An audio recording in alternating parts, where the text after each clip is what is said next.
पुढे बातमी आहे ठाण्यामधून। ठाणे शहरामध्ये सध्या मुसळधार पाऊस सुरू आहे आणि अनेक ठिकाणी सध्या सखल भागात पाणी साचण्याच्या घटना घडलेल्या पाहायला मिळतात।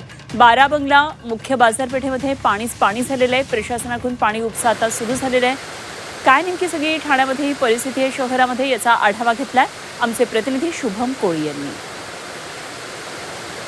सकाळपासून ठाणे शहरामध्ये पडलेल्या पावसानंतर आता पाणी एकंदरीत मोठ्या प्रमाणात साचलेलं आहे। मी सध्या आहे ठाण्यातील कोपरी बारा बंगला या परिसरामध्ये। या ठिकाणी आपण पाहिलं तर हे दोन्ही रस्ते जे आहेत जलमय झालेले आहेत आणि मोठ्या प्रमाणात दोन्ही मार्गांवर आता एकंदरीत पाणी जे आहे साचलेलं आहे।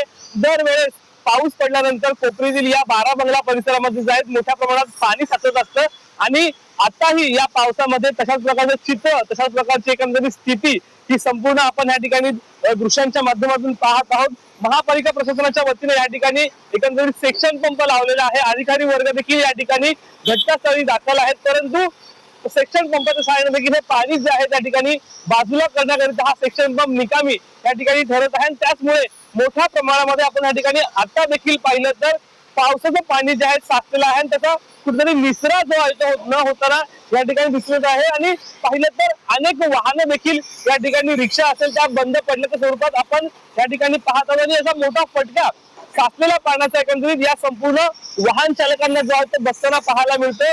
दुचाकी असतील, चार चाकी असतील, अशी अनेक वाहनं या ठिकाणाहून ये जा करत आहेत। एक महत्वपूर्ण कोपरी हा बारा बंगला परिसर आहे। या ठिकाणाहून अनेक शाळकरी विद्यार्थी देखील जात असतात आणि त्यांनाच याचा मोठा फटका बसताना पाहायला मिळतोय। शुभम कोळी, झी मीडिया, ठाणे।